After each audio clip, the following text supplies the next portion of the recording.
మరిన్ని వీడియోస్ కోసం సబ్స్క్రైబ్ చేసుకోండి.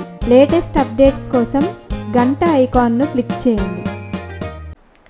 ఇప్పుడు మనం తయారు చేసుకోబోయేది మిల్లెట్స్ అండి. మిల్లెట్స్లో ఓదలతో కట్టు పొంగల్ చేస్తున్నాం. ఇది టేస్ట్ చాలా బాగుంటుంది. రెగ్యులర్గా తినే రైస్ ఓదలతో రైస్ వండుకోవడం కన్నా ఇలా డిఫరెంట్గా చేసుకుంటూ ఉంటే మనం ఇంకా మళ్ళీ తినాలని అనిపిస్తూ ఉంటుంది అనమాట.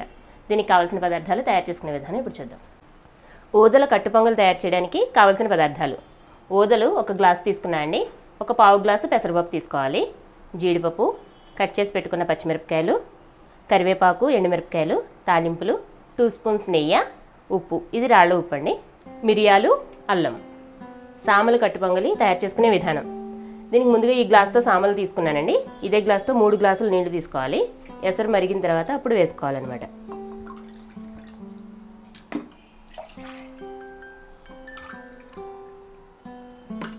హై ఫ్లేమ్లో పెట్టుకుంటే కొంచెం తొందరగా వాటర్ అనేవి మరిగిపోతాయి.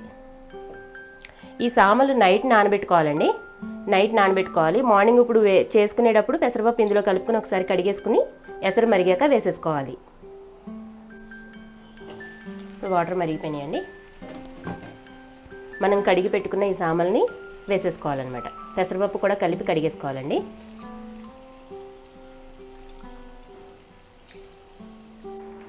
ఇలా మొత్తం అన్ని ఓదులంతా వేసేసుకోవాలి.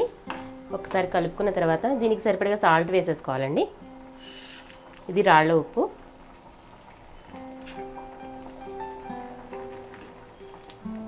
ఇప్పుడు ఫ్లేమ్ తగ్గించుకుని మూత పెట్టేసుకుంటే ఉడికిపోతుంది. ఇలా మధ్యలో ఒకసారి కలుపుకోవాలండి. వాటర్ అంతా తగ్గిపోయినాయి. ఇంకొకసారి ఉంటే కొంచెం పొడిగా వచ్చేస్తుంది అనమాట.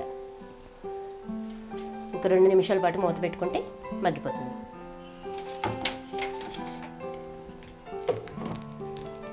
ఇది ఒక్కసారి మగ్గేలోపు మనం మిరియాలని దంచి పెట్టుకుందామండి. కొంచెం కథ విందాగా దంచి పెట్టుకుంటే మనం తినేటప్పుడు మిరియాలు అడ్డుపడుతున్నాయని అనక్కర్లేకుండా మనం ఫ్రీగా తినేయచ్చు అనమాట. ఇప్పుడు ఒకసారి తీసి కలుపుకుందామండి. మొత్తం అంతా ఉడికిపోయింది. ఇప్పుడు దీన్ని పక్కకు పెట్టేసుకుని ఇదే స్టవ్ మీద తాలింపు పెట్టుకోవాలి.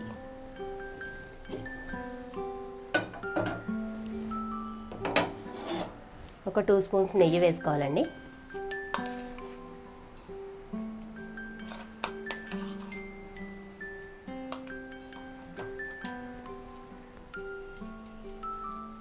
ఇలా నెయ్యి హీట్ అయిన తర్వాత తాలింపు వేసుకోవాలండి.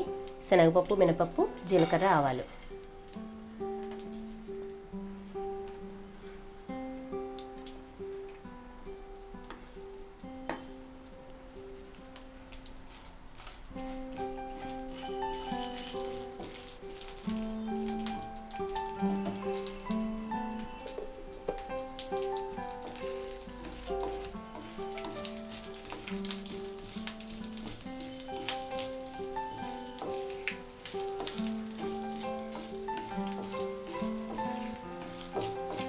ఈ నేతితో పెట్టుకుంటేనే ఈ పొంగల్కి టేస్ట్ చాలా బాగుంటుందండి.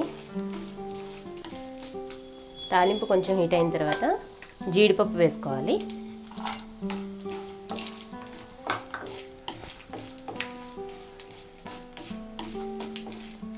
జీడిపప్పు కూడా వేగిన తర్వాత మనం కట్ చేసి పెట్టుకున్న అల్లం ముక్కలు, పచ్చిమిరపకాయలు.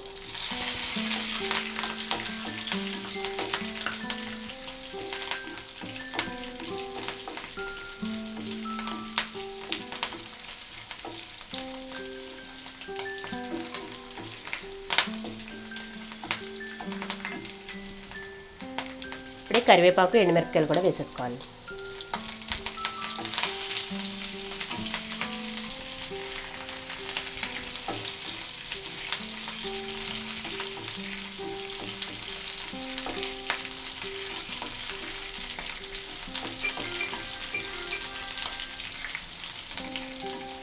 ఇలా అంతా వేగిన తర్వాత మనం మిరియాలు సన్నగా దంచి పెట్టుకున్నాం కదండి, ఈ పొడి కూడా ఇందులో వేసేసుకోవాలి. ఈ నేతిలో వేగితే టేస్ట్ బాగుంటుందన్నమాట.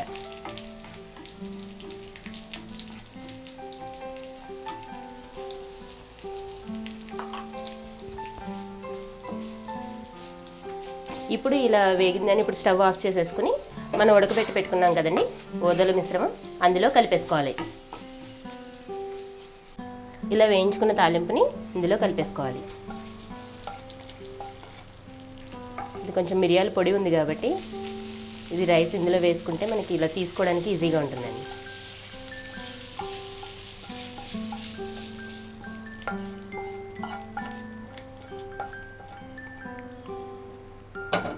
మనం ఉప్పు ముందే వేసేసాం కాబట్టి ఇది కలిసేలా కలుపుకుంటే మనకి కట్టు పొంగలి రెడీ.